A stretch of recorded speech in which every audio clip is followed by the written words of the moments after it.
Today is Tuesday, April 30th, 1 p.m. Commission Secretary, please call roll. Chairman Boatwright. Here. Commissioner Smith. Here. Commissioner Erdman. Here. Commissioner Hagan. Here. Commissioner Here. Baker. Here. Thank you. Welcome, everyone. Before we get started, I want to welcome our newest commissioner, Miss Anne Marie Baker. My mic is not on. Well, let's try that again. Welcome, everyone. Before we get started, I want to welcome our newest commissioner, Miss Anne Marie Baker. Glad to have you on board. And you walked through the confirmation process pretty easy. So that's tremendous. So welcome. Thank you. Appreciate that. Hello, everyone. All right, as we move forward with our workshop today, I have a friendly reminder for all that we are live streaming our open meeting for the public to view from their home or office. If you are speaking, please make sure you speak into the microphone. I guess I could have given this a few minutes ago. And that the microphone is on so viewers can hear what is being said. We're going to start our meeting this morning with it's not morning. We're going to start our meeting this afternoon with a brief safety emphasis. Evan Adrian, State Safety Coordinator, is going to share with us what we need to do in case of an emergency. Thank you, Mr. Chairman. You bet. Just a few safety reminders for this event. And in the event of a fire, the commission will and the director will exit out this back door onto Jefferson Avenue sidewalk, and we'll meet there. The rest of the audience will meet out on Jefferson Street. We'll take this back exit. We'll all go up on the grass and watch the show. If there's a small fire in here, Olmeda in the back, we'll grab the fire extinguisher and we'll put that out real quick. In the event of a severe weather, everybody should head down the center stairwell as far as we can and stay there until we get the sign that everything's safe to come out. If we have to evacuate the building or this room, make sure that you look to your left and right and take note of who's with you so that you can account for them when we get out of the building. Now, if there's a medical emergency, Scott is going to call 911 and direct them into this location. Becky has volunteered to administer CPR and Eric will be her assistant. And lastly, if we need the AED, Marty is going to run out in the hallway and grab it. On a final note, May is Mental Health Awareness Month, and MoDOT employees may come across many critical situations while working on our roadways. Issues at home or with family can impact our ability to focus on critical tasks too. So the department has been working on new ways to support our staff's mental health so we all go home safe every day.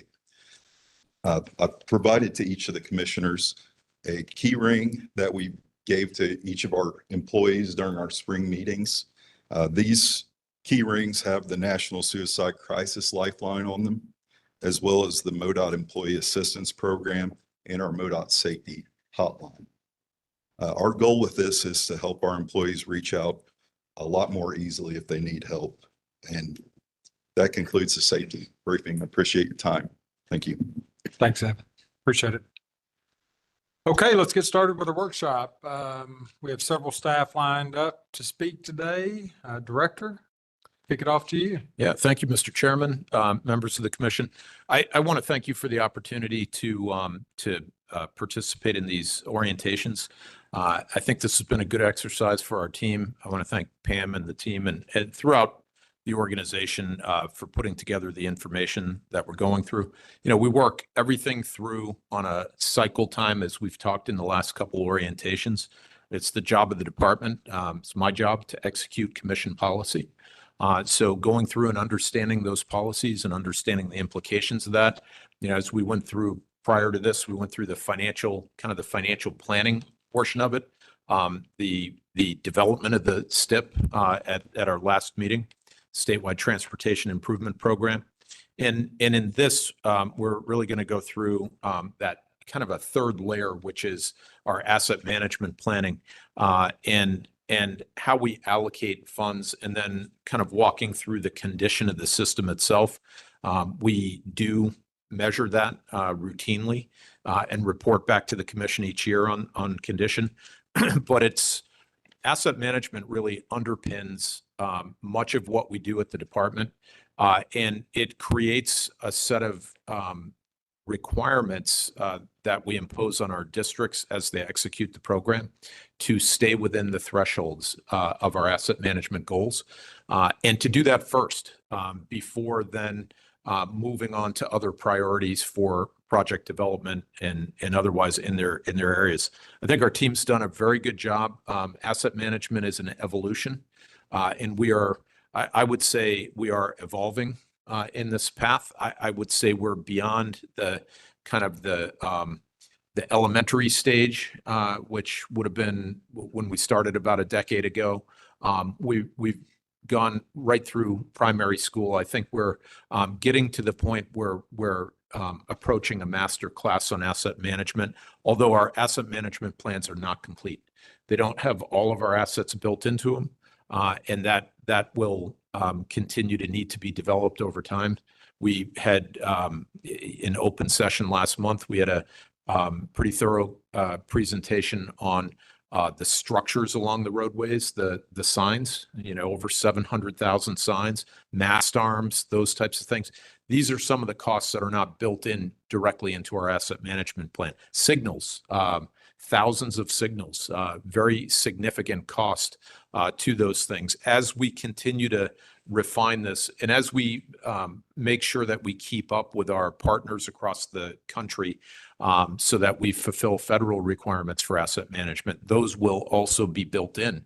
And you'll see us move kind of back and forth a little bit, meeting our asset management goals as they become more complete.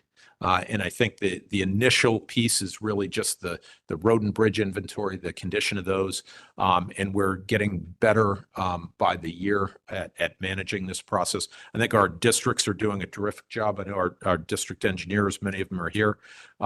They are the ones that really have the daily responsibility of these actions. But there's a lot of thought that goes into it with our divisions and at the senior level. We're going to have Eric Schrader this is an area program delivery really comes into his purview, and he's going to run you through a lot of the asset management summary and then how the allocations that we use affect that.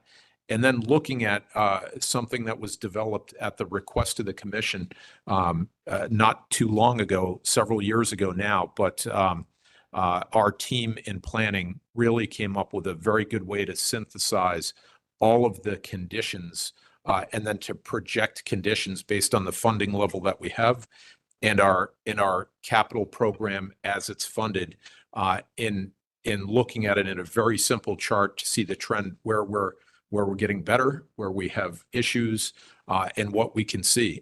And this is really instructive for us as we look at, and I think as the commission considers any types of things that might modify planning or allocation. Those things have an impact on our asset management plans and what the conditions will be. And it's not like having a crystal ball, but it's pretty close as it goes to that. And I think our team is doing a very good job of synthesizing all the information, presenting it in a way that can show us the implications of our decisions.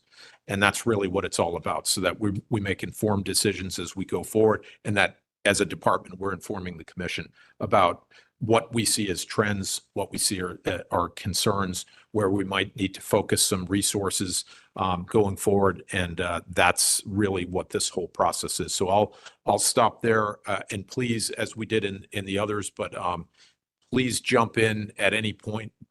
This is your orientation, so any questions as you have them, jump right in. We've got the team here in the room to answer them, and we'll go from there. So thank you, Mr. Director. They're going to pull up a PowerPoint we're going to go through today. But like most things at MoDOT, this is going to be a team effort here, because that's how we do things. So I have with me today Lance Taylor, our Transportation Planning Director, and also Brittany O'Connor, who oversees our asset management efforts. And behind me is Becky Almaroth, who's going to talk about how the operations budget plays into maintaining the condition of the system as well. So some of the things we want to do for you today is help you we'll give you the update as to what is the condition of the system at the end of 2023. This is real live data, right? So where did we end up on bridges and roadways, but also give you some information about the size of the system and each of those components and what's going on there. I think one thing to keep in mind, as we'll also talk, as we stand today, there's almost $4 billion in construction work contracted by the commission in Missouri. Of that, about $2 billion is yet to be completed. So that's not taken into account on these conditions. These conditions are what drivers are experiencing today. Many of these roadways, as you mentioned, there's $2 billion worth of work to be done. There's literally hundreds of miles that are already in the works and hundreds of bridges that are already under contract. But this is where we ended 2023. So as we do that today, those couple of things we want to do. And then we also want to come back at the end and tie this into tomorrow. We'll be talking about the draft STIP and how does the draft STIP match up and work with asset management? Because you're going to see on these maps, and as we go through some of the graphics, you'll see there's roads that need work. And I don't want you to think that they're not, we're already planning work for many of them. And that ties into what we're going to ask you to look at the draft STIP, putting that out for public comment tomorrow, and how that approximately $13 billion worth of work directly is focused on this. Because the thing that Missouri tells us every time we've redone the long range transportation plan, the number one things Missouri tells us, take care of the system you have already. Do that first. And that's what asset management does. But asset management also takes discipline. And we're going to show you some of the history of how we learned that hard lesson and how it cost about $4 billion to learn that lesson. But staying disciplined to this has what's moved the needle. And we're moving in the right direction. And that's the good news of this. Now, the challenging news, we have a massive system. We got a lot of bridges and we're still seventh largest in the nation. You can't overcome that when you talk about what we have to take care of. So while the funding increases have been great, we still know we have this massive system to take care of. So the first thing I'm going to do is going to have Lance come up and walk you through what's our roadway conditions and what are the miles broken up in that system. And we have some graphics to help you with that. So I'll ask Lance to come up.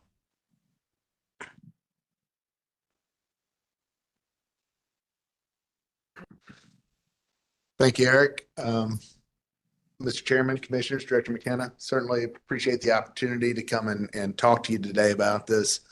I'm going to walk through the condition and kind of the state of the system. And there's a little delay, so it's going to throw me off, I think.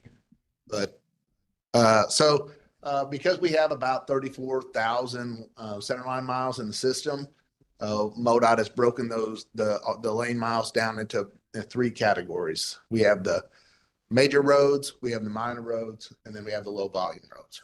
So in terms of the major roads, this makes up about 16% of the system. It's just under 5,600 centerline miles roadway. It is the major arteries around the state. It's made up of the interstate system, the principal arterial system. It's really how we get across Missouri and get from region to region around the state. It carries 76% of the vehicle miles traveled. So of all the traffic in Missouri, it carries 76%. The condition goal for major roadways is 90%. And I know I rounded up here for my own convenience, but we're at 89.9% with the 23 data. These roadways are more robust roadways. So in terms of trying to keep them in good shape, when we treat a mile of pavement, it costs about $141,000 per lane mile. And that is based on primarily preventive maintenance type treatments. Our goal on asset management in Missouri is to keep good condition roads in good condition. So what we're really trying to do is before they fall out, do a treatment to maintain that condition. For our minor system, this is kind of the next tier down in road. It's the collector roadways around the state that kind of feed into our communities, feed into our major roadway. It makes up 18,000 miles of the system, or just over half of the total centerline miles in Missouri. This includes 22% of the total vehicle miles traveled for our system. So even though considerably more centerline miles, considerably less traffic.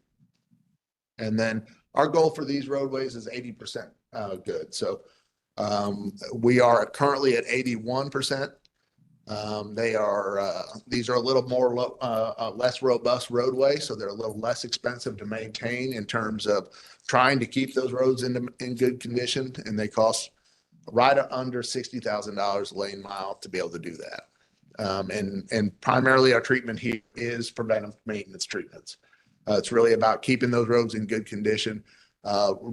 Treatments that can lift those segments that have fallen past that back up to good, but not really robust, more preventative type treatments. And then we have our low volumes roadways. This is it's 10,000 miles around the state. These roads have less than 400 ADT.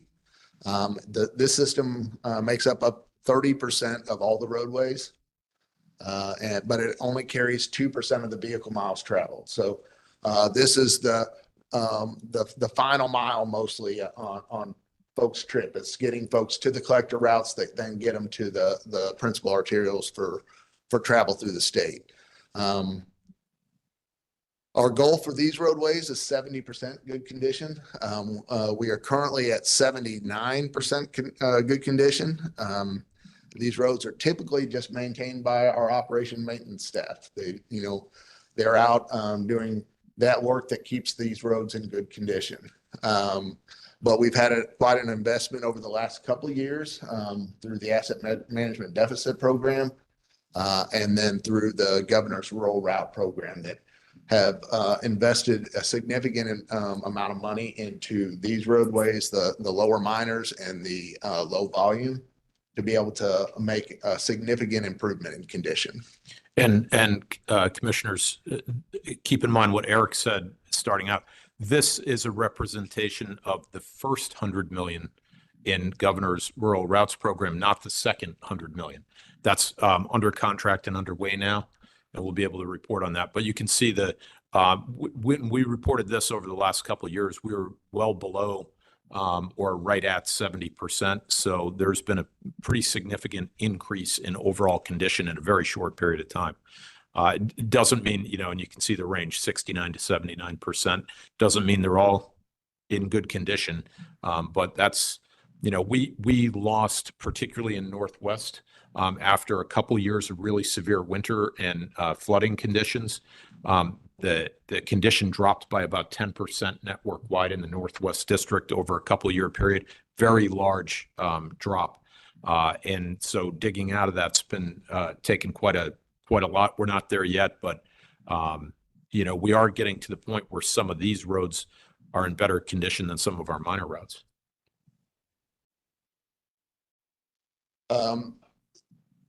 This graph gives us condition over time. So the amount of good condition roadways on each of the systems since 2003.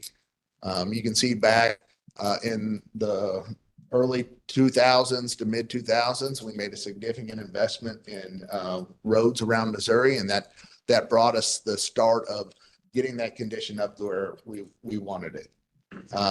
Then for several years through from 2011 through now, it's been diligence in our asset management approach. It's been focused on keeping good condition good, doing the preventive maintenance treatments, doing those things that will stay focused and allow us to move those roadways forward. And if you look at the low volume, you can see where the last few years of AMD and then the 1 year of Governor Rural Route have really made the significant improvement. I had a question. Oh. I can understand why on a system-wide basis you'd want to track against the percentage in good condition, but the ones that would really get your attention is the small amount that's not in good condition. What are the categories that are not good? Okay, you got me now. What are the categories that are other than good, and how do you focus in on those? Lance can fill in and Eric can fill in, but one of the challenges, and this is one of the hardest things to do, and this is where the discipline of of focusing on this occurs, because in some cases, we have good condition, we have fair condition, we have poor condition. And for purposes of color alignment on those charts, it's good and not good. We have not pursued a path of going to the worst condition first. And we've done that with intention, because the cost to repair really bad condition roads can be 4 to 10 times as much as just maintaining a good road in good condition. And at the level of funding that we've been at for many years, had we pursued that, we would have lost more roads to poor condition by probably 4 times as much or more than we have been.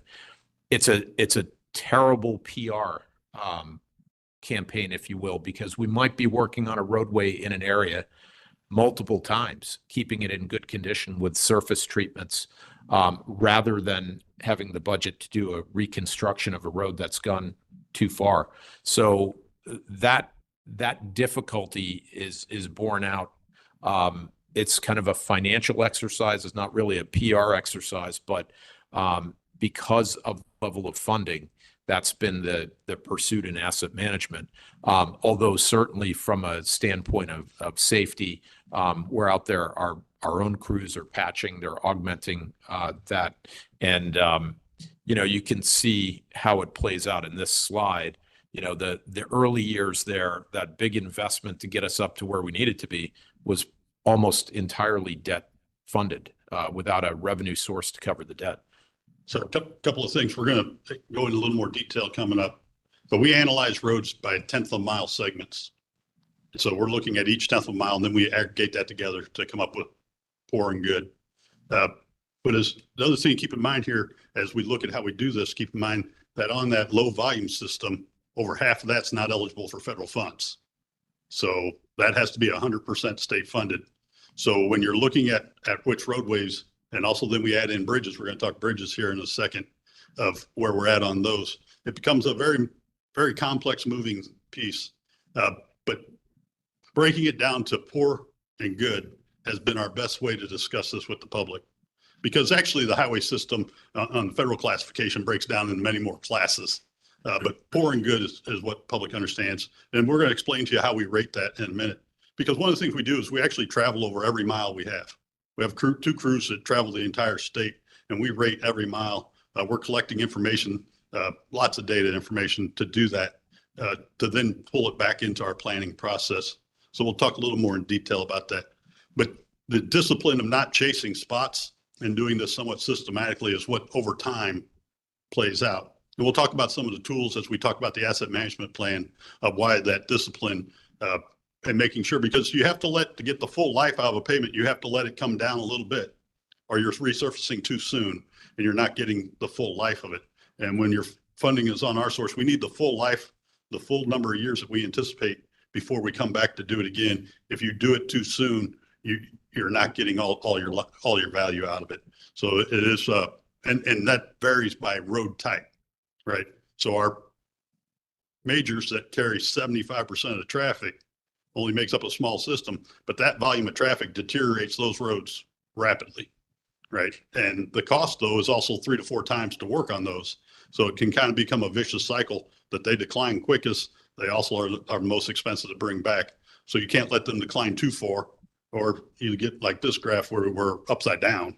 And the only solution was to invest heavily, and they'll come up with that money was to borrow it. And we're still paying on that today. So I'll let Lance move on to talk a little bit about how we analyze, and I think we'll get a little more to your question, Mr. Urban. Mr. Chairman. Yeah, just kind of following up on this, Eric. I mean, so we look at these roads and you got them major, minors, and low volume. Commissioner Erdman made a good point. I mean, it sounds like some of these roads have gotten so bad that we can't address them, which is fine and dandy if you don't live on those roads. But if you live on those roads and we never address it, I mean, at some point we've got to address these roads. I mean, do they do we let them degrade to 50% and then address them, or do we just ignore them? I mean, well- that's kind of the concern I've had, Right. So there's you a know, couple through the things. years, that some of these roads just Right. flat out have been wholly ignored. Right. So a couple of things we've been doing to address that is what we've recognized is by the classifications across the state, people weren't having the same experience on a low volume road in parts of the state that other places. So the asset management deficit has allowed us to move money to those areas to address that specific class. And also, that's the other thing we've done with the governor's funding is it's You bet. targeted. And that to may be roads why that have we it. need that, is And that's- for that actual reason. Right. Yeah. Because that's the only way, you know, when we're looking at the funding available, like I said, the federal funds for a big chunk of that group that you're mentioning Right. about. Well, is they're not off the table. Keep in mind also that just a few short years ago, the functional plan for us, our capital plan was to abandon maintenance on 2/3 of the system. And that was for lack of funding. That wasn't for lack of desire. So I mean, even from the standpoint of the way that chart works, that has a lot to do with public policy, all fused into here. And the ability to manage assets you can only manage them so well depending on how much money is coming into the top of the funnel. And the discipline to hold the line. This chart itself shows a great success in asset management, even though the goals of our asset management, which are gauged by the funding that we've had, are not satisfactory to everyone, particularly the lowest line there. But the notion of, yeah, it's all fine and dandy unless you live on that road, that is Yeah. true. That is, we experience that every day. And that's a significant burden on our maintenance crews, who take the brunt of the consternation from the public who live there. And every time, one of the biggest shots in the arm for our maintenance and operations team was the governor's focus on roads, rural routes program. And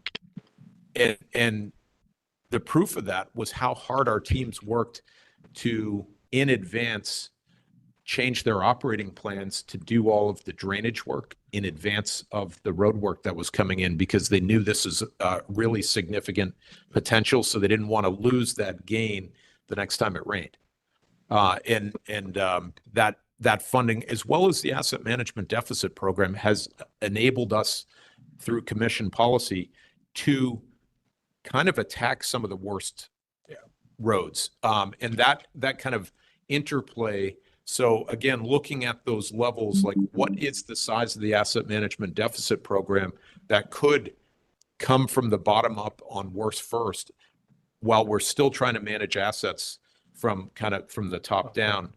That interplay has had a big impact on particularly the minor road the low volume road condition in the last 3 to 4 years. It's proving out right there.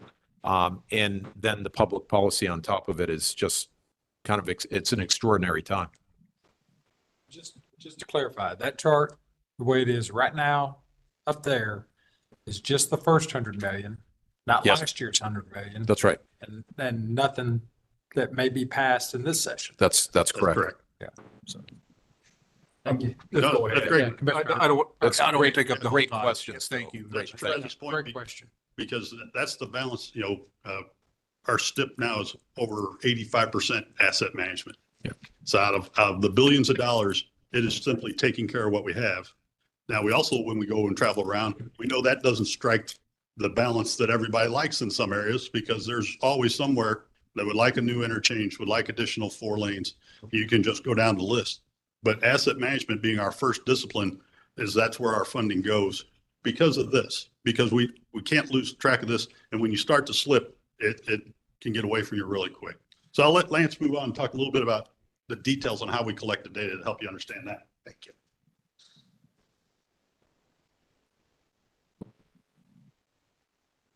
All right.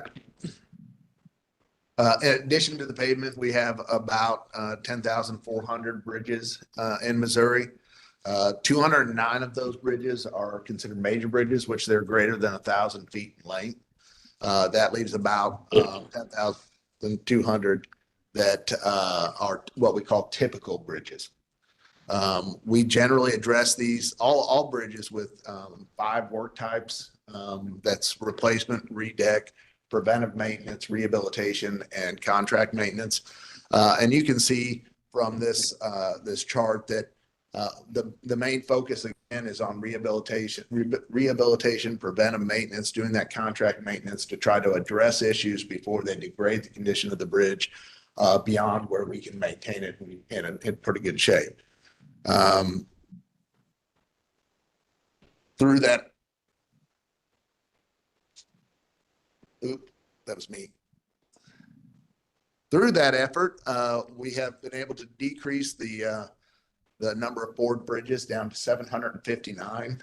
And then this map represents each of those poor bridges around the state. And you can see they're pretty well distributed. And all the districts are actively working on this as they balance their bridge needs with their pavement needs in each region.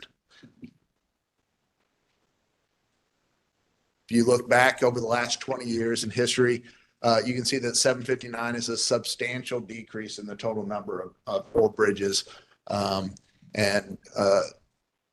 that, that's through that diligent focus on asset management, understanding how many bridges fall to poor condition, making sure that we're at least maintaining our condition and looking for those opportunities where we can improve it. This has been helped out substantially by some discretionary grant programs that have allowed us to address bridge condition. Additionally, the governor's bridge program, which really did advance our ability to address several poor bridges. But if you look back at the age of the structures on the system, you can see that from the 50s and 60s, we made a significant investment in bridge construction through those decades. And we do have a wave of those bridges that are getting to the end of their service life that will be coming due, relatively at the same time. But our ability to address bridges through some of these programs with our asset management plan puts us in a position to be able to accommodate this as we move forward.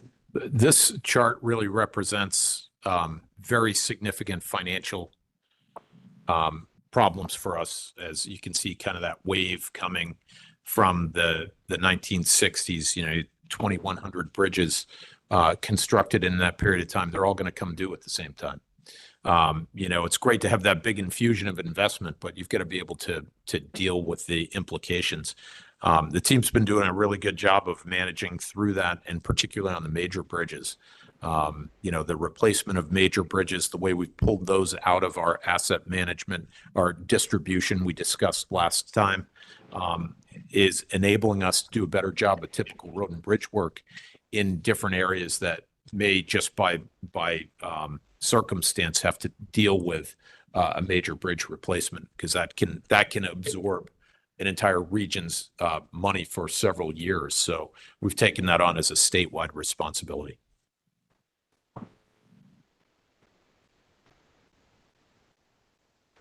So just a little bit back on pavements. We wanted to just talk a little about the pavement condition and how we developed the ratings for that. This is an example of our ARAN van. We have 2 of those. They can travel down at relatively highway speeds and take imaging and electronic testing data to give us the data necessary for us to evaluate the pavements and determine what the condition is. Here's a few examples of roadway and condition data. You can see this is a low volume or minor route that has a good consistent surface. It has good bright stripe, so visually good. And the International Roughness Index, which is our measure of smoothness for pavements, is at 137, and that aligns with that visual element. In this example, you can see that the surface is a little bit more worn. It's starting to lose a little bit of aggregate. The striping is getting a little bit dull. It's not quite as visually appealing, but the International Roughness Index on this is 157, still in pretty good condition. In this example, You can see that the roadway is pretty consistent. It's got a nice bright stripe. So it's visually good, but in this instance, the IRI is at 212. So the data would say it's a little rough, even though the eye says that it's pretty good. And then this is kind of on the extreme end, the far side of the scale where, visually it's inconsistent. We're starting to lose aggregates, significantly. There's no stripe to speak of. And the IRI confirms that. Really, what this is meant to help with is just that the visual aesthetics of a roadway and the IRI of the roadway, sometimes they align and sometimes they can be a little misleading. So We think there's actually a way to start working with automobile manufacturers to get better information on a more regular basis by exchanging data. It's a big ask. It's something we think is important. We just initiated a pooled fund study that got approved by Federal Highway last month, and our team met with other states in Wisconsin this past week about initiating that. But instead of having 2 ARAN vans traveling the state, maybe passing over it once a year, wouldn't it be interesting if we could have, several million vehicles sending us data on what their experience is from their sensors coming forward? I think that would be a really helpful to our operations and to get us even better information going forward.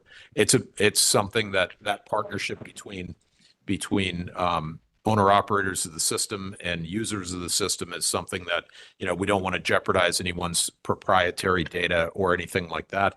That's not what we're after.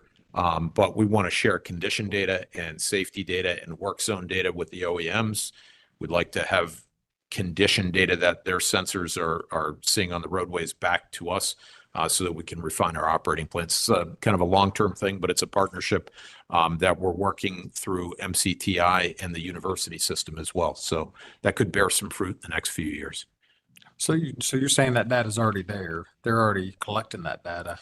Well, the sensors on a lot of the new cars have a lot of, they certainly don't have the detailed information the way our ARAN van does. They don't have the seismic information, but they're going to detect a pothole.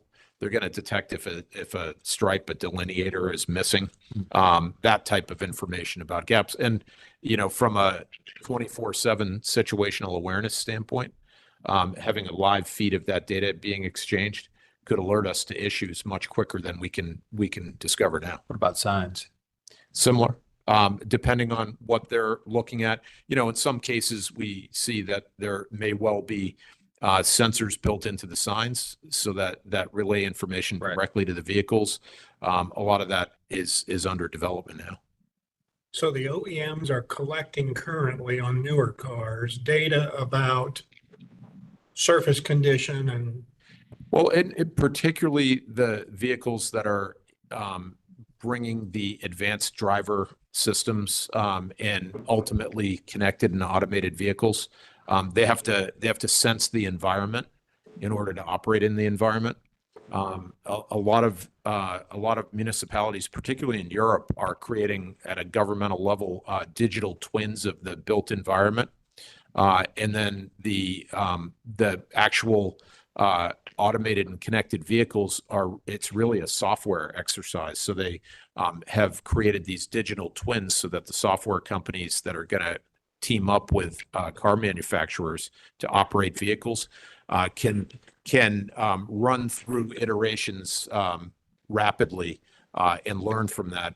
And then they're certainly sensing through LiDAR and other sensors in the vehicles what is occurring on that built environment, even if for instance, maybe there's a tree down, maybe there's some, instead of having somebody have to call it in, it'd be nice if we could secure that data. The question goes to, are they collecting it? I realize that they can read it, but is a database holding and collecting that data? Yes.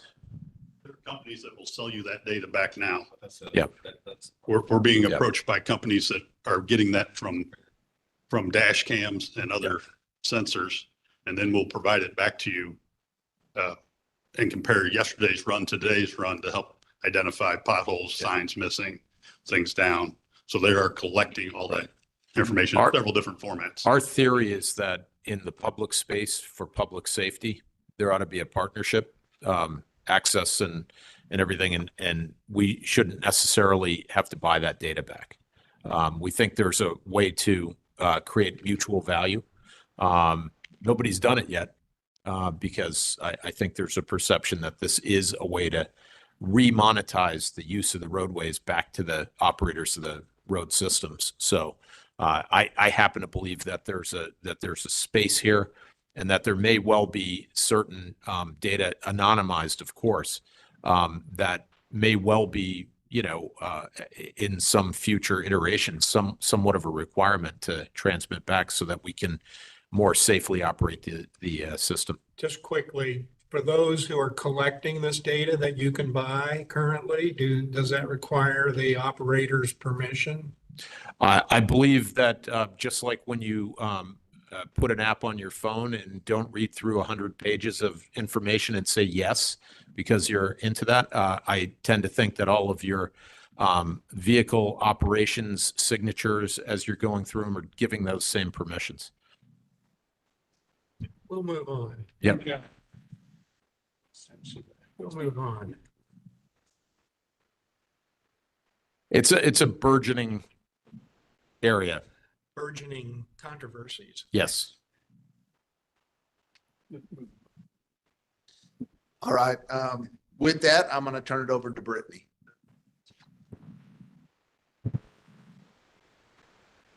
Thank you.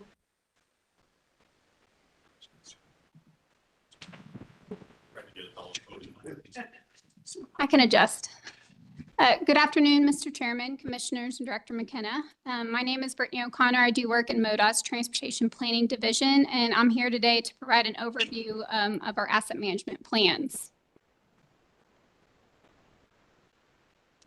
So asset management is really about, making tough choices that we have to make in order to meet the expectations of our customers while balancing the needs and wants around the state against the actual limited funds that MoDOT receives.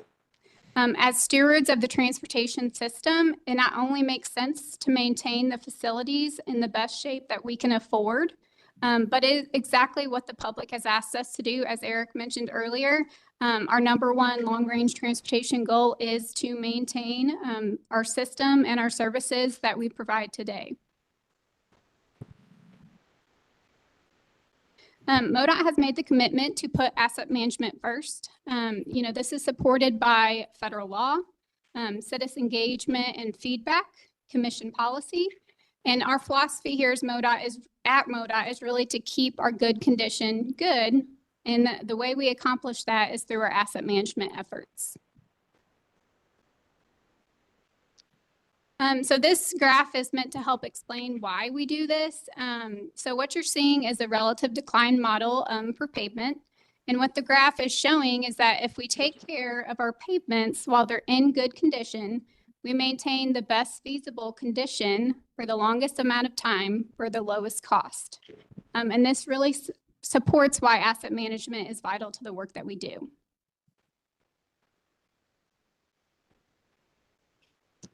In MoDOT's asset management model, each district starts with an accounting of their assets and condition of their roads and bridges and the funds that they have available for their regions.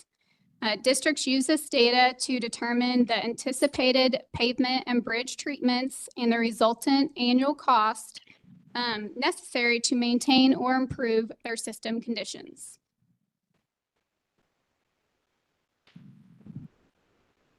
So this graph is illustrating our AMP cycle. You'll notice that the process is continuous as we do go through this cycle on an annual basis. And we're continually, as Director McKenna said, we're continually refining and improving that cycle each time we go through the process. It involves central office and district staff working together to make data-driven decisions, addressing the needs in each of our regions.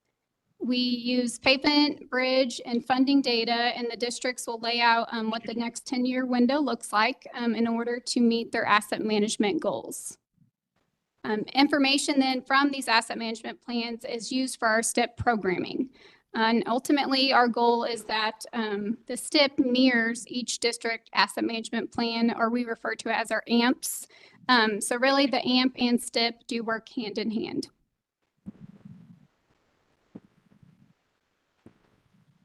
So this slide just briefly identifies a few benefits of asset management. As a whole, asset management helps with our decision making. It really helps us determine how we are performing in areas where we can change in order to perform better.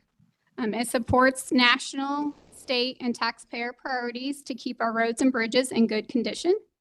It provides a strategic framework for consistency across the state, and it helps us communicate cost and needs to our stakeholders.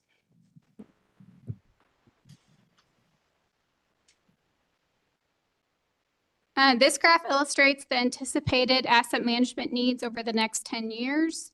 From the graph, you can see that pavement, typical bridges, and mobility costs are anticipated to grow annually over the next 10 years. And additionally, you can see the impacts that are the overall necessary funds that result from our major bridge program. So really the takeaway from this graph is that it shows the increased funding demands for asset management over time.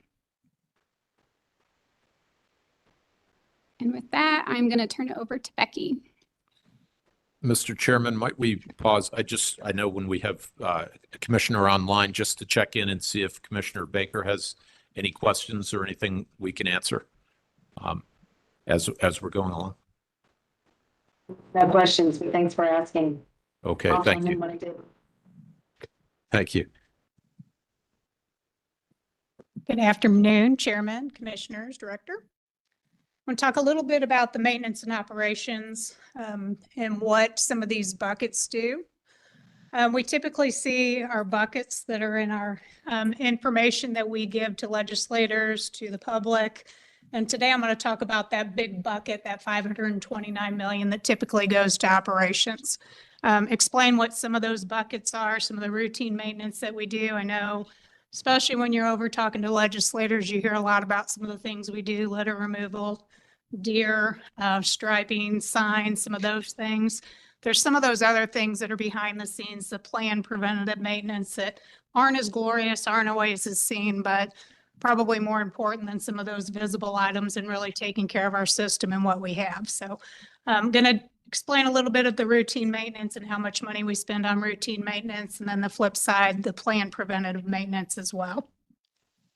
I'm going to start with our maintenance team and explain the size of our maintenance team right now.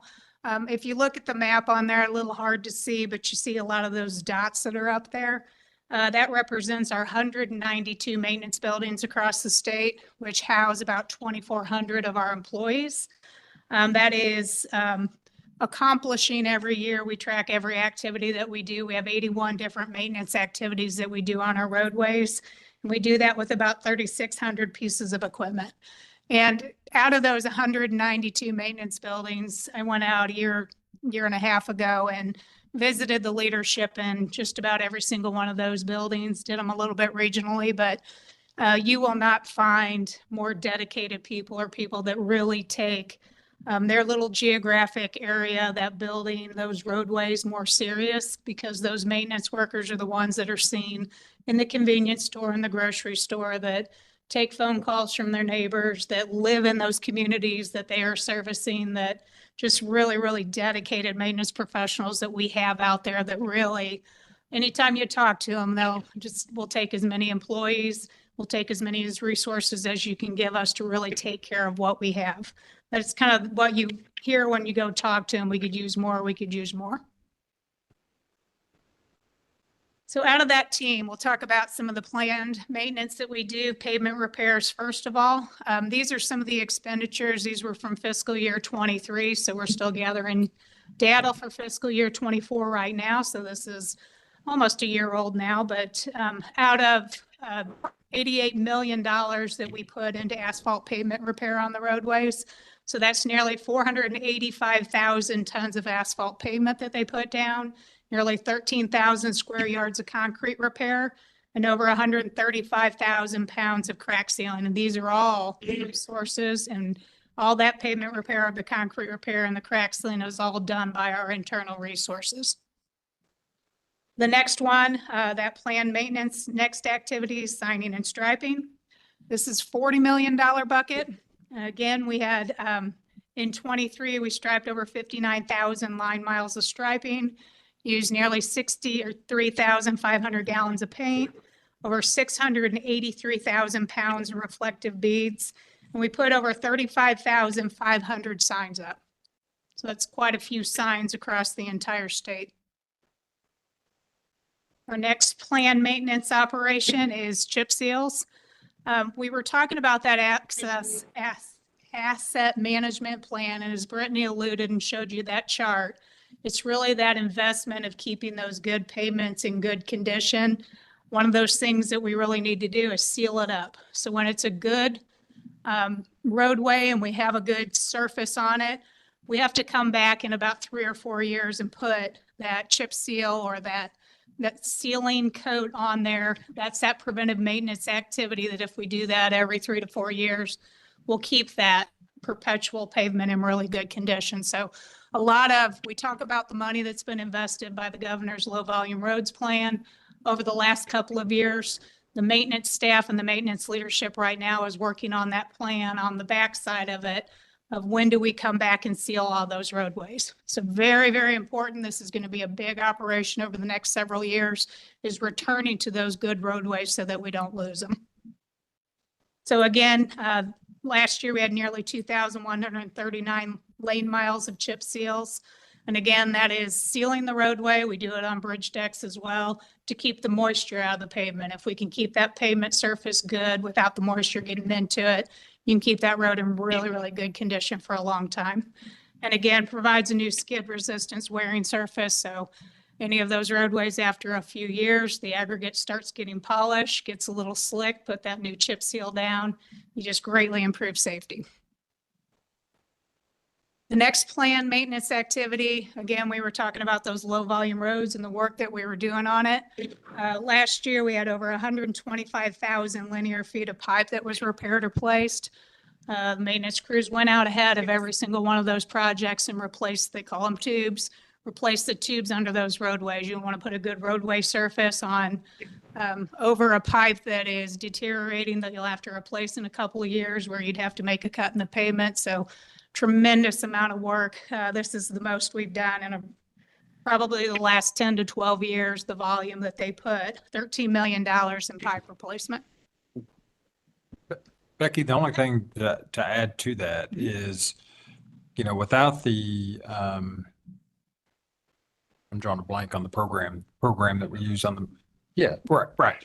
We weren't able to plan ahead like that and do those things that made cost-effective sense when you're planning work. So as far as the efficiency that we have today compared to even 10 years ago, it's much better on the planning side with the technology that we've implemented. And we've mandated management plans, work plans on a multi-year basis for our operations team. And with the MoDOT management system, contractor and internally developed, we have planning tools for our operations team, and where they had really very little organized planning before that, and they're giving our planning teams on the capital side a run for their money in terms of sophisticated planning activities. It's really elevated. Our supervisors out there are just doing a tremendous job. And this pipe replacement is something that the team used that tool because this came in out of the blue. I mean, this wasn't part of the typical operating plan, and our teams adjusted to it to take advantage of the funding and to take best advantage of it by not having. They knew full well that citizens would be really dissatisfied if we were tearing up these roads a couple years after paving them. The difference of before implementing it and after is the difference of playing defense compared to playing offense. I mean, it's that Exactly. big of a difference. Exactly. So, thanks. It's kind of exciting. About 10 years ago, I was the district maintenance engineer for the St. Louis district. And we would do our yearly planning process, but we didn't have the tools or the data that was necessary. And I would have a couple of superintendents. We would usually come to the table, might be after lunch, and some of them would be scratching down their yearly plans on a napkin. So it was not unusual to see, you name it, all different kinds of plans were coming in, but that tremendous investment of even knowing or tracking 81 different maintenance activities. 10 years ago, we didn't know what we were doing. Here's your budget, and we trusted them, get done what you get done, but it was not done in an efficient manner the way that you described. You would have enjoyed the meeting, my first meeting with Becky. And she rolled out this whole idea of what needed to be done in great detail and with great passion. And, you know, I went right from there, went to our CFO at the time and said, how are we going to fund this? And, you know, a lot of the answers at the time were, we just don't have the money. It's like, this thing is going to pay for itself while we're developing it. And Becky and the team have done an extraordinary job. As a matter of fact, I think we'd make a little money if we sold this system externally to other states. We have a lot of states interested. One of the, Brittany had talked about also with asset management, needing to make some tough choices sometimes. And our crews that are out in the field, and we've voiced it high on their behalf, is we just need more resources and more people to get some of the job done. So there are times, and we're dealing with the balloon, and we have to squeeze the balloon sometimes when we know that litter is a big concern. So we shift resources to pick litter. We shift resources to mow a little bit more to get some signs taken up care of. But anytime we need to do that, there are things that don't get done. And this is one of the things, this is highlighted a little bit whenever you talk about just some of those planned activities. We have over 10,000 bridges across the state. If you're truly taking care of your bridges, keeping them sealed, you really need to be sealing those bridges every 3 to 4 years. So when you look at the number of bridge decks that we have about 54 million square feet of bridge deck, and you see that nearly 7.4 million square feet of bridge deck that we sealed last year. That number should be 14 to 18 million. So those are one of those things, preventive maintenance. The public's really not going to notice if we don't get that bridge seal until it starts falling apart. But this is really why we've elevated the need for more resources that are put towards that. The other one, the 4,800 bridges that were flushed at least once last year. This one really gives me heartburn as well. 4,800 of the 10,000. Ideally, we should be flushing those twice a year just to get the salt and the different chemicals off of them to preserve the life of those. These are the things that keep me up at night knowing we're going to pay for these eventually, just not enough resources to get everything done. And just as a reminder, you know, compared to 2018, last year we paid 1.8 million fewer labor hours. And we had to play triage with things that the public was demanding. But every time we took a crew off of this to pick up litter, that was actually not good time spent in terms of the system maintenance. It was necessary customer service work, but it really impacts our abilities here. And if you compare us to 2006, 5.5 million fewer labor hours. These are why we're not getting to some of these things, and it costs a lot more money in lost opportunity and shorter duration of asset lives. That's the thing, and we really appreciate the commission's desire to have us reconstruct at least that 1.8 million labor hours by looking at our vacancy and then adding the difference. So we added 350 positions to our budget. Unfortunately, none of that was picked up by either the whole budget process beyond the commission. And in fact, we lost, as it stands now, we've lost four additional maintenance positions in the budget process. So Still a little troubling. We know we have to get through our vacancies in order to make that case better in the public process, but that's holding us back right there. Very much so. A few years ago as well, we were talking about just our maintenance 325 plan and taking that 519 down to 325 million. And at the time, there were really large concerns about not being able to meet the local match so that we could draw down all of our federal dollars. So probably 7 or 8 years ago, we started working with Federal Highway to find a way to get credit for that preventive maintenance activities that we did with our maintenance forces. Some of the preventive maintenance items, again, keeping good roads in good condition so that that could be our local credit for a lot of this. So very pleased to say that when we started that, we got really excited when we crossed the $50 million threshold, meaning that's a local match and can draw down 4 federal dollars for that one local dollar that we spend. And last year we crossed the $80 million threshold on those planned activities. So we would not have been able to do this without that MoDOT management system to really show what we're going to do and get that credit for what we're doing. But you can see some of those activities, and it takes a lot of planning, and we do have to submit a plan to Federal Highway and get it approved every year to get credit for what we're doing. But as you can see, pavement repair, pipe culvert repair, and bridge maintenance, just a couple of the activities that we've been doing. We have others that we're getting ready to add into that plan so we can draw down additional dollars if we ever need to. So great use of our resources, and forced the hand of planning a little bit and caused us to plan a little better, which is never a bad thing. Okay, some of There's the a other direct buckets. benefit of MMS right there. Correct. That's one of the primary ways that you get reimbursed by the federal government, is to track it and document it well. And that has really amped our ability to do so. Some of the other buckets on the routine side of the house, 141 million yearly for fleet and utilities. This is to keep the lights on, to keep the utilities going, to keep those buildings operable. So things like salt domes, different fleet that we need. That's what that bucket does. Also does our consumable inventory. So anything that comes through there, the salt that we buy every year, some of the other things just to operate the building, and then also employee safety falls into that bucket. One of the other ones on the routine maintenance side is just our roadways in general.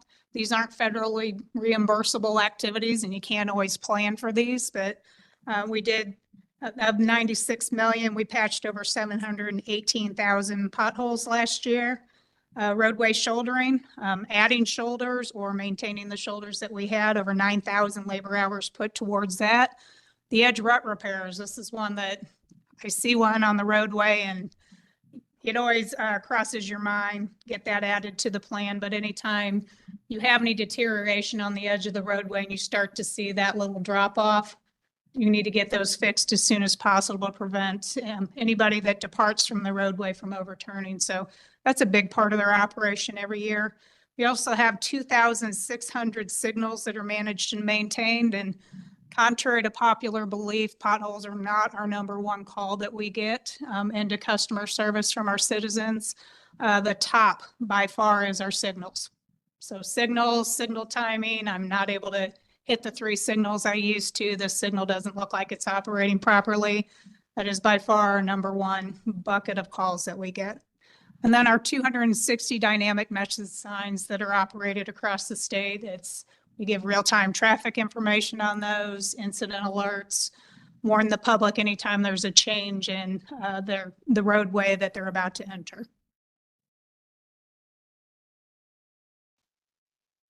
And then one of my favorites, because this is the one that is typically seen by a lot of our citizens, but roadsides. $47 million. Mowing's one of the biggest ones. We mow over 400,000 acres per year. There's also brush cutting and tree removal. We make sure that, especially for winter operations or for visibility of our signs, that we need to make sure that there's not brush that is either shading the roadway or trees that are endangering the roadway that could fall on the roadway. Addressing nuisance vegetation, we've all seen those, the noxious weeds, the teasel, the thistles, Johnson grass, anything that makes the roadsides not as desirable.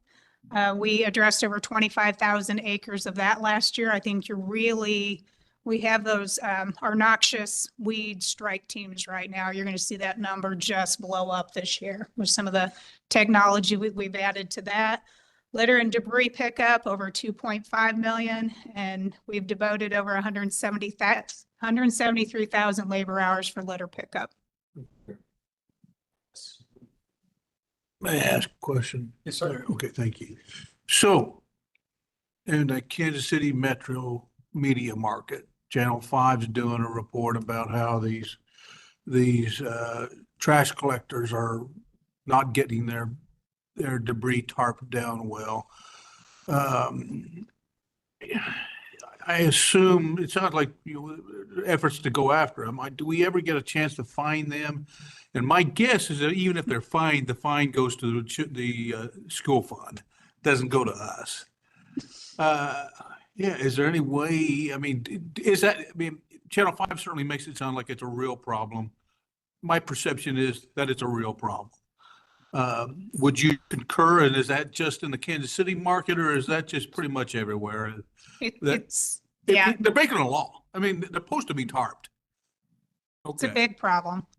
You can see it around any transfer station, any landfills, anything that's near there, you will see it quite a bit. We have been getting Chief Counsel's office involved in that. So we do report it anytime we see it, and we've been trying to get law enforcement involved whenever we see it. Yeah. I think there's a bigger educational campaign that needs to go with Yeah. that as well. Back in the day when I was younger, everything was put in a bag and you put it on the side of the curb. Now that we have these containers that are rolled out, I personally am not as good at putting my trash in a bag per se. I'll clean out my car and dump it in those. I think that's systematic of some of that as well. And I think we're just overloading trash trucks. So if I can get just this one more street added before the end of the day, before I go dump, there's a lot of symptoms that are really causing. And as a business owner, I understand some of that too, but I mean, but it really is, they're causing problems. Yeah. And you know how you get attention to business owners that cause problems? Well, you give them a big fine, and then they start talking to their employees, they start educating their employees a little better. It sounds to me like we need some enforcement on that. So, and we do pursue it, and you've answered my question. We have, and a lot of it's recent. We've gotten Chief Counsel's office, Terry Parker in particular, one of our Chief Counsel, Assistant Chief Counsel is really digging into it to see letters that can be sent, different partners that we can get involved that have the enforcement arm of it to try to get a handle of it, especially when we know who some of the repeat offenders are. But it bothers me that we're hiring. And Channel 5 said we're hiring crews to go out and pick up their debris that they are losing and wouldn't lose if they did proper techniques and were trained properly. Great. So, okay, Of course, thank you. You know, MoDOT's not an enforcement mechanism. I do so know that. That's, But I hope we work with the enforcement agencies to make them aware of it. And we do. It's a matter of priority. You know, they're under resourced as well. And when it comes to, you know, somebody driving 150 miles an hour on the roadway or 120 versus it doesn't seem like a big problem, but it's an expensive, costly. Yep. We get a lot of complaints, and even just fielding the complaints is expensive. Yeah. So it's a great point. Yeah. My understanding is we're looking at possible legislation that would A, increase the fines, and B, maybe possibly contemplate increasing the existing fee at solid waste landfill sites and maybe directing that incremental increase toward the cost of remediation. And, you know, I hope this session's about over, but I hope we do look at that, if nothing else, to call attention to it. I believe it's on Channel 9, maybe. I saw it on Channel 9. I saw it on Channel 5. Did you? Well, we got two of them. I think two of them. Yeah, so that should tell you that the public cares about this. Yeah.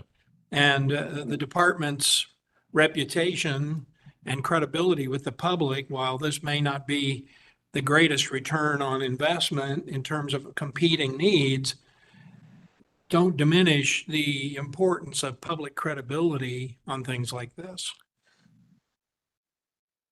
Becky, what about, you brought up a point just a second ago that I had never connected the dots to on putting trash actually into a bag before you put it out to the curb.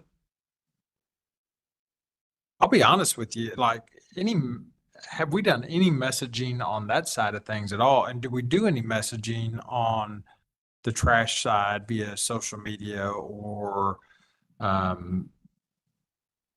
commercials, so on and so forth? Because when you start talking volume and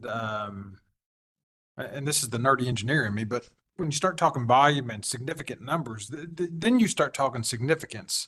When you talk about every single household that goes out to the curb versus, I know we have a problem with the transfer trucks. There's no question. I've been behind them before and seen things fly out. But if those things were in a bag, would they be flying out? That's an interesting point. It was one of those aha moments a couple of months ago, which we do quite a bit of educational campaigns, especially around No More Trash Bash Month. Try to get a lot of those messages through the school. We have not specifically pushed that one yet, but I noticed after they dumped my container a few months ago, there's my mail laying in the street. So I'm like, oh shoot, and that's a habit of mine. I clean out my car when I get home. Right. And then I go get the mail and there goes the junk mail. Got it. But now I'm consciously taking that in the house because that's an area that I think that we can really move the needle on it. Yeah. Because I'll be honest with you, until you said that a few minutes ago, that never clicked to me at all, period. And if we get that message going through the schools or whatever, through a social media campaign, I mean, you're talking about a minute amount of money for a huge return if people pay attention and actually take action on that side of things. I think we have a nice opportunity with what Becky had shared with you at the last meeting with Keep Missouri Beautiful. I think there are a lot of offshoots to that. There can be a legislative component, there can be an enforcement component, and then there's individual responsibility. And here are the things that are contributing to the problem that maybe people haven't thought of. I think all of these things kind of tie together nicely and can really elevate that Keep Missouri Beautiful theme. And you know, just giving people the ideas about what they can do. Most people really want to contribute to that sort of thing and maybe just don't realize that some of their actions that they're not thinking about are contributing to the problem. Very simply put, but again, I think wrapping that whole thing around Keep Missouri Beautiful, legislative enforcement, individual actions, you know, kind of pulling that whole thing together as a program, including if we're unsuccessful in all of those areas, then we have to go pick it up, right? So it'd be better to be successful up front than to have to worry about picking it up after the fact. So some great ideas. good points. Okay, as we move on down, routine maintenance, we always have another bucket. The insurance, we're of course self-insured. So any incidents that occur, either as a result of our operations or anything to our fleet comes out of that one. Incident management, everything that we do on a daily basis with our incident managers that are out there, the cost of their time and the resources to clear crashes, to prevent crashes. Employee training is huge in an organization like this.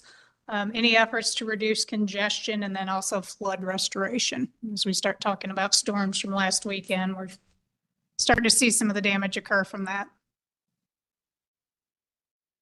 And then one of the big ones, routine maintenance, winter operations. This is always the big unknown every year.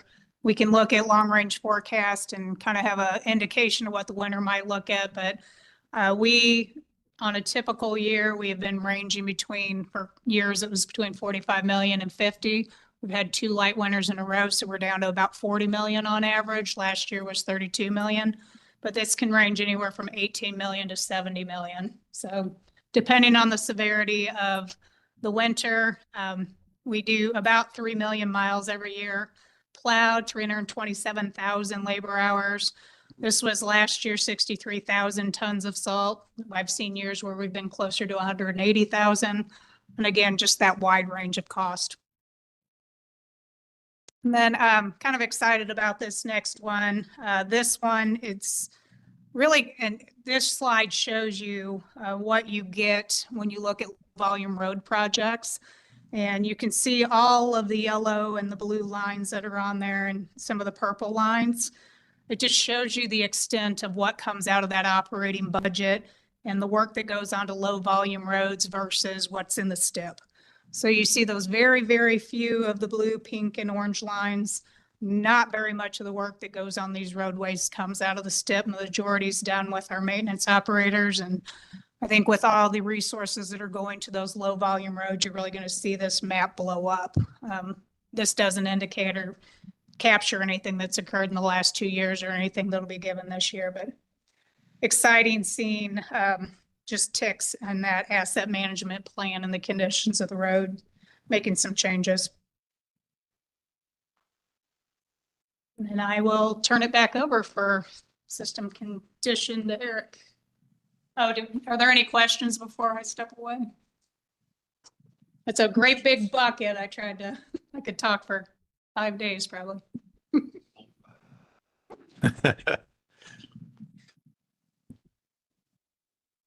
So I want to bring us back a little bit to earlier on when we talked about this important curve. Oops, one too many. Hold on here. Get back to, got to be patient. So this is so important in asset management of when you input the dollars at the right spot. Couldn't help yourself to get that in your class. I couldn't. I knew you'd appreciate it, but it's in my soul. You couldn't pass on it twice. You go to engineering school, you can take a whole course on this. But it is key because it ties both pieces. As Becky mentioned, all the operations that maintenance is doing, they hold that point. They keep it from coming down the slide. When we input major resources and we bring it back up and then hold it there, that is the value of time. But this all takes discipline, and it's the planning that we do on the operations side, and then on the STIP and the other side, and the two work together. And it's stretching resources. When people ask us, how are you guys doing it? We're still in the 40s on ranking of funding across the nation, and we're still number 7th in size. People ask us, how do you do it? It takes discipline and difficult decisions, but it's following a little bit of the science here. I mean, everybody knows this, but you guys stay disciplined to do it. So one of the other pieces that we've developed over time to help us with, and this seems like a little bit of an eye chart, but this is a breakdown in quintiles of the system of each of the categories by district, by system, by size. And the red and green check marks just show you which pieces are meeting the goal and which ones are not. This also lets us predict a little bit ahead. And we do this for the entire state, and it includes traffic. So you can see that we're working in the correct spots, but it also tells us a little bit about where we need to look next. So I'll highlight one here where you see St. Louis there. You'll see the red ones on the majors there. That's in the STIP, but that's about $100 million to move that group of red. That's where, lane miles turn into really quick because it's 6 lanes wide. But it's a critical investment at the right time that if you delay that 100 million, it can really grow quickly. But also we know that some of those roads have 240,000 people a day on them. Right. So we use this to also verify, this becomes a little bit of checks and balance, no pun intended there, that the planning, the operations, are we working in the right places? And is this getting us the results? Because in the end, this is about results. This is about the goals that we set of 90, 80, and 70% and taking care of bridges. And this shows that we're getting there. So we have good news in that, but it also shows we got to be disciplined in this. So I also want to highlight a couple of things that are in your backup material that we didn't talk about today. Eric, could you just go into, this one is projected condition. Right. Could you talk a little bit about the? Oh, great point. Yep. Kind of zoom past that. Thank you. Because one of the things, as Brittany mentioned it, is our asset management looks at 10 years. It's a longer window than the STIP is. So the STIP's 5 years of planning. The asset management looks at 10 years. And, we're, you know, as we deal with contractors and people that come and go, we're the eternal owners of this. So we look long-term. And this also helps us project that. We know how decline has been going on typical roadways. We have a lot of data about how quickly we move. So it's important that we project that a little bit so that as we're thinking ahead and planning, that we project out, here's where we're going to be with the resources we have now to target future resources.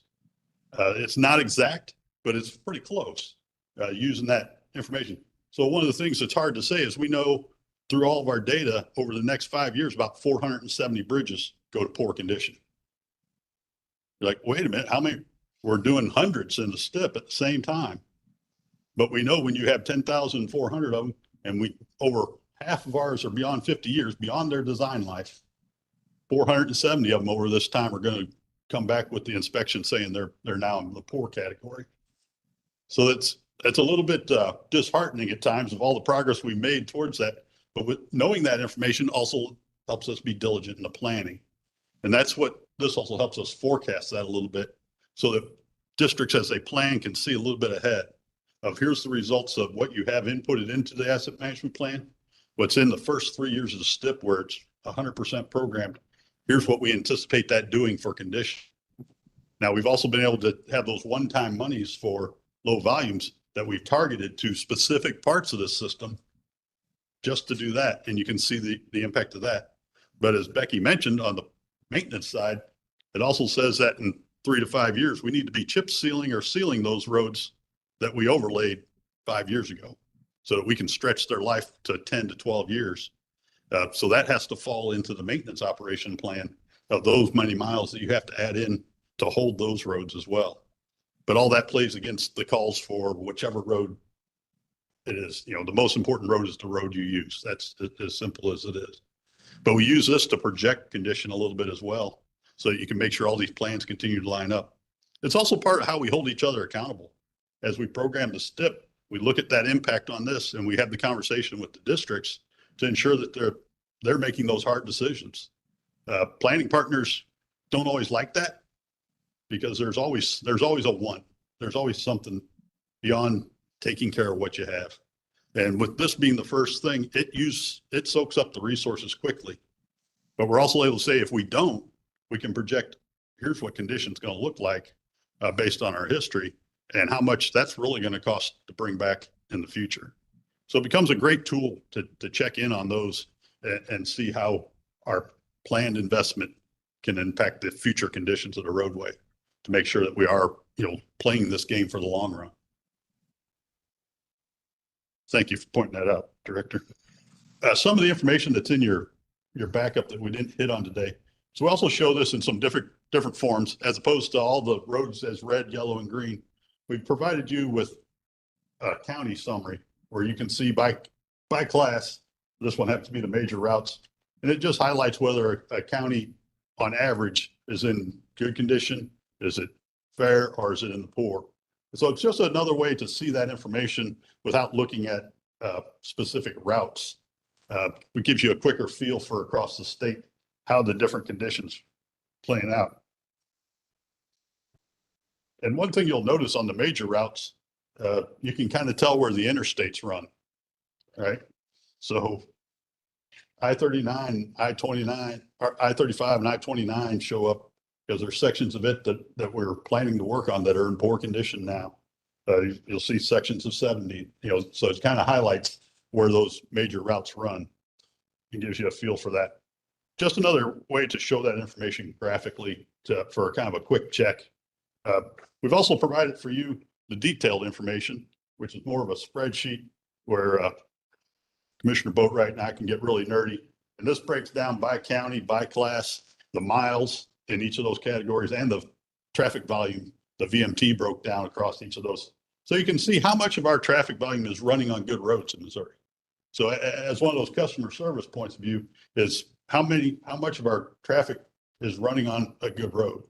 You know, that's the first thing. Now, we know that not everybody is. We have poor condition roads, right?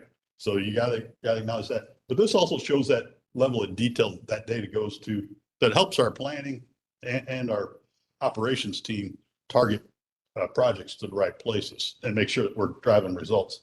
this becomes a little bit of a year-to-year check to see, did you get the results you anticipated with the funds you used last year? And that was based on commission requests for information over the last several years. We affectionately called that chart the Commissioner Ecker chart. Yeah. So If you go And- upstairs, some of the reports are known as the That's Ecker report. that's right. And I was going to say, I just visited with Commissioner Eckert and very appreciative of breaking it out that way. Yeah. You know, so we can see where some of the areas, Right. you know, it's not uniformly, the bad roads aren't uniformly distributed across the state. That's No. right. And that's probably because of harsher conditions, maybe topography, et cetera. So I really appreciate I like color graphs. so I understand. Yeah, So we will it provide it just kind of shows you that it's not disproportionate. No. And there, you know, that This it is does about- affect some areas more than others. Right. This is about transparency and accountability.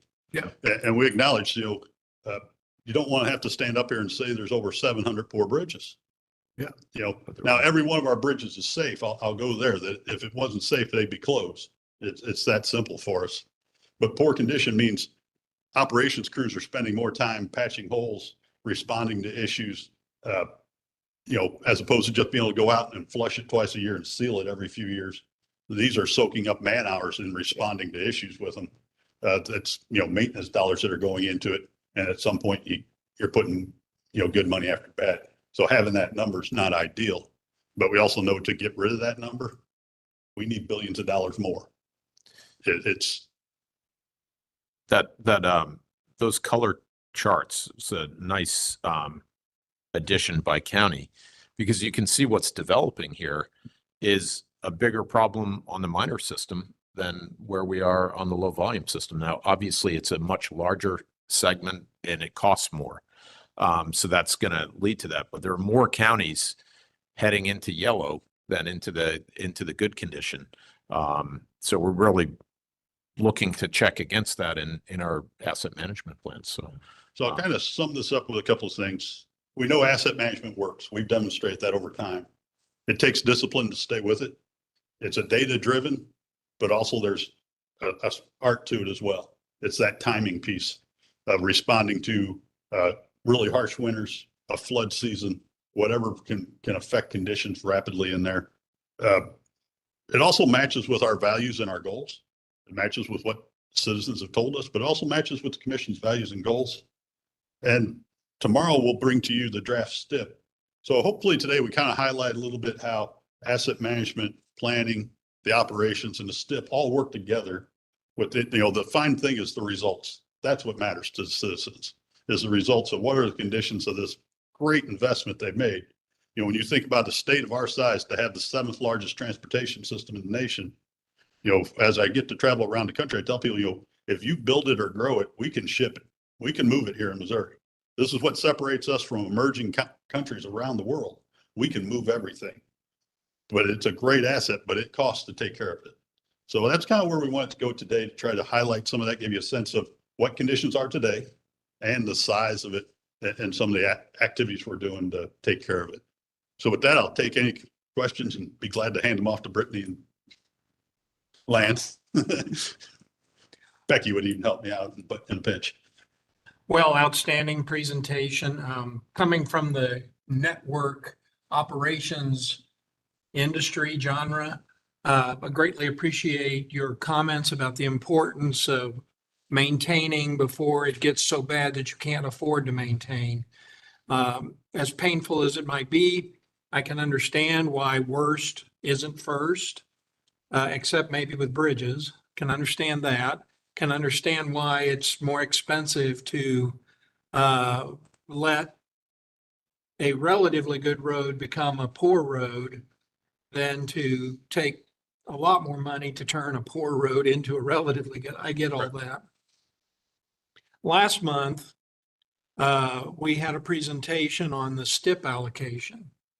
And I found that to be very illuminating, makes sense. If Commissioner Ecker were here, I have a feeling he would remind us that allocation is set by board policy. He certainly reminded me about it in transport all the time.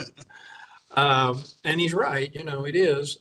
It's been a while since the commission looked at that. at the high level strategy that leads to the STIP allocation formula. There are a lot of pieces in that formula, as we Right. learned last month, very complicated. And I just wonder, how long has it been since, as a policy map, not down to specific projects, but just policy matters that create the formula? How long has it been since the commission had a review of the allocation strategy of the STIP? And is the department thinking in light of, we've had quite a change in transportation funding in Missouri. Right. Maybe in the next year would be a time to think about that. Where are you on that? We have, frankly, the discussion comes up each and every year. I think there have been years where there have been changes that are insignificant. There have been years where the changes were extremely significant. I think from, in my view, the most significant change the commission has made in the last 10 years was the recognition that we were not keeping up as a matter of allocation with asset management. And we had in the first of this allocation model was built in 2003. There was an estimate of the cost at the time to take care of the system. And that was put into the formula. That was adjusted in 2006 and held static for more than a decade. That holding static was also a contributing factor to why some of the conditions started deteriorating in multiple parts of the state relative to each other. And the commission's action to really think about how that had occurred, what we could do, even with limited funding. There are always things that can be done. And the ability to direct the department to float that asset management number for inflation as part of our planning process, I think is the most significant change since the allocation was put in place. The timing of the commission doing it was at a time when more money was coming into the system. So no one had a net loss when that change was made. And I think that's an important consideration also, because people feel that loss if things are done. But I think there was a tremendous amount of strategic thought that went into that. And also the notion that we also had to continue the path on getting better at asset management so that we could predict better and better inform the commission as to whether or not our projections and looking at things, whether we needed to modify as a result of what we're projecting as problems. I think your point about new monies coming into the system is extremely valid, particularly what is the impact of the general revenue investments that have occurred? Now, those will have the impact of what people might look at as a distortion of allocated resources. So we are trying to separate those out because those are directives through the political process that are really, I think the way the commission has embraced that is really great, because then we just can get to work on it. And separating out and looking at the impact regionally that has over the next, really over the next decade. Because we're talking about a decade's worth of money here coming in a short period of time. So I think we need to look at that. One of the things we did subsequent to the meeting last week, and the good questions we had, was to look at the distribution and the allocation of funds, not just in the single fiscal year that is ahead of us, the first of the STIP, but to look at it over the entire STIP period, because there is a little bit of a distortion, but then it tapers down pretty quickly. And if you look at about $7.5 billion in total kind of allocated through asset management versus system improvement, it looks like over the STIP period, it plays out through the waterfall that about 2/3 of the money goes to system maintenance, preservation, asset management, and about 1/3 is going to system improvement. So we don't think it's as distorted as a single fiscal year view was. But again, we're certainly in terms of whatever guidance the commission wishes to give to the department to consider modifications, scenarios, things like that. We're happy to work them through, provide that information back, have discussions about it. It might be a good thing to consider as, maybe a conclusory exercise to the orientations. As we've been staging these over the couple months, to have that discussion and to go forward. We're about to bring to you a STIP that has been created based on the allocations that exist today. And it would be somewhat difficult to change that midstream, but certainly for planning for the next one. Again, though, this is all commission policy, and it's our job to carry out commission policy. So I think those levers that we talked about last time, where if we feel that there are areas that could use a little more infusion relative to the others, some of the levers that have been created in recent years, like the asset management deficit program, that's a good way to start. And then looking at the broader allocations, I think if we were to start looking at the broader allocations, that would probably, I would suggest that would be a broader discussion with partners, with planning partners, metropolitan planning organizations, things like that. But it might also be a good time just to say over the course of maybe over the course of the summer, maybe it'd be a good time to get together with partners anyway, and just check in. How's it going? What are the flaws to our system? What are the things you think could improve it? That's a terrific exercise to have on occasion. It can touch off a lot of things, but and we should be prepared for that. But it's again, is the commission satisfied with the condition of the system relative to the resources that are available? Are you satisfied with the execution of the plan by the department? Those are good questions, and those are things that should be considered thoroughly and thoughtfully, and certainly to the extent that you find flaw. Effectively, all of the changes that have occurred, certainly in my tenure and going back before that, it is commission feedback that kind of racks the system a little bit as we're going forward, seeking a better outcome. Always, that is the intention. So just speaking for myself, I think the commission made the right decision in allocating more toward asset management, asset preservation. I'm all on board on that. I think that's the right direction.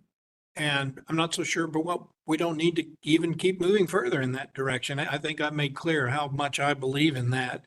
We, before our industry had predictive maintenance, we had standing derailments. And so I'm all for that. So I guess if I were to give you my own personal high level, I think the commission made the right choice when they considered inflation. I think they made the right choice when they looked forward to increasing the allocation favored by asset management. And I, for one, wouldn't object to talking with stakeholders, MPOs and others about, revisiting even more so in that direction. And the one thing I would add is if not that it was asked, but my opinion in this matter is that the weakness in the whole structure right now is the weakness in our operation. And this all comes from the same pool of funds. So I think a more formal recognition of, think of where through the entire political process, where do the questions, the customer concerns, the complaints come from? It's the operating capacity of the enterprise, and that has been starved for well over 2 decades. And you know, we've made some improvements there. But continuing that path and having the discussion about how that impacts our capital plan, I think is the area of greatest opportunity in the coming years. But even doing that, we have to be careful about how we impact our assets, how we impact the economic development areas. But one can't be imbalanced with the other, or we still will never satisfy the citizens who pay for these services. Well, when we're annually constrained by our manpower deficit, which is very unfortunate. Yeah. When we're annually constrained on that, there's only so much you can do. That's right. That said, if we don't talk about it, who will? Exactly. Exactly. And that includes continuing the path toward fair pay based on market rates. That is the thing that draws people into the organization and helps them stay and build their careers here and still support their families while they're doing it. So I really appreciate the sentiment of the commission in that regard and those discussions, and certainly welcome those, because those are tough decisions and tough discussions to have. Mr. Chairman, just like to make a comment. First of all, I just want to thank all the presenters today.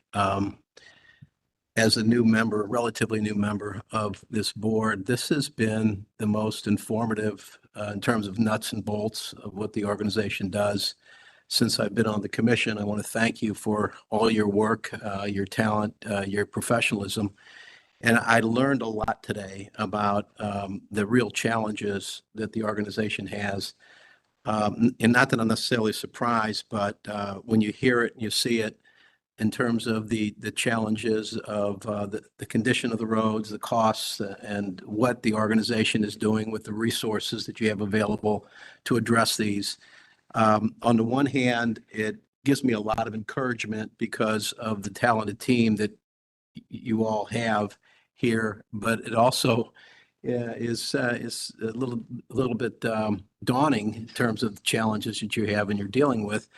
And a lot of it comes down to manpower and money. I mean, that's what it really comes down to, manpower and money. It's not like, if there are things out there that aren't getting done, it's not because anybody's just, turning their nose and not looking at it or not paying attention. It's because you're limited by the resources you have to address these things. But having said that, as a relatively new commissioner, I got a tremendous amount of insight, and it was very impactful for me as a commissioner. The thing that, having been in government for a while, that I know is a challenge on a day-to-day basis, or on a session-by-session basis, is getting the legislature, completely informed. And you're not going to get everybody on your side, but the importance of making sure that message is very well. The message is given to the legislature is, in terms of what you all do, the importance of it on a day-to-day basis. I mean, when you even get down to, we were talking about putting trash in bags. That's all I've ever been doing. I learned something I didn't realize that that's not something people do. They just put it in their trash can and goes in the truck. We're in the city. I know there's a lot of that. Not everybody puts them in a bag, but a lot of people do. But anyway, I do think that you've got a great, the work you do is tremendously important from a public safety and convenience and a lot of other points of view. But it's also critical to our economy and the well-being and quality of life people who live, and safety of people who live in the state and come here to visit. So I just want to thank you for your work. This was very impactful for me as a relatively new commissioner, and you've got a lot to talk about, and getting the message to the people that need to get it is very difficult. I understand that, but thank you for your work. Thank you, Commissioner.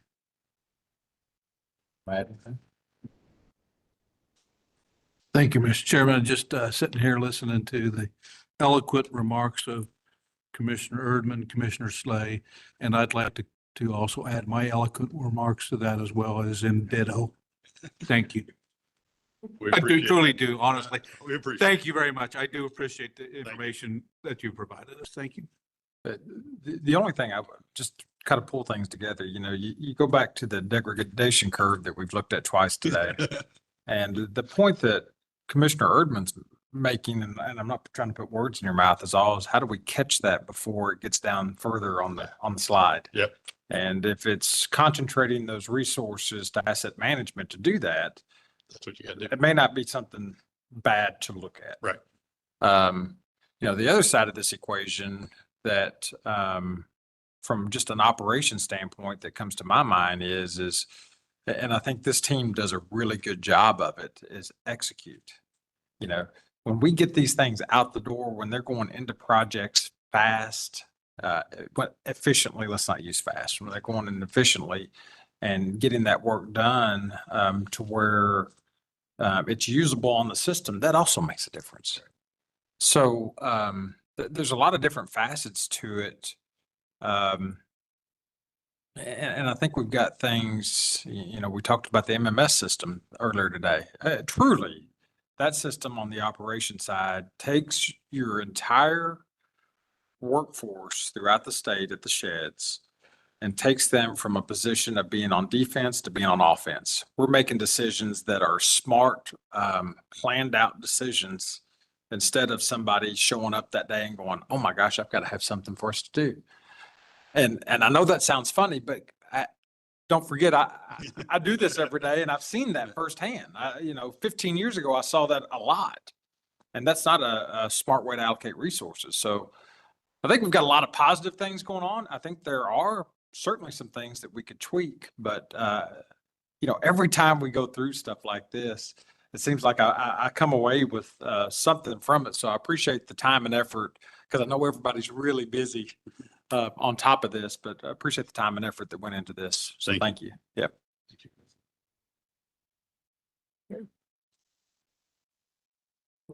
Okay, well, I guess everybody's looking at me, so we are recessed until 3:30.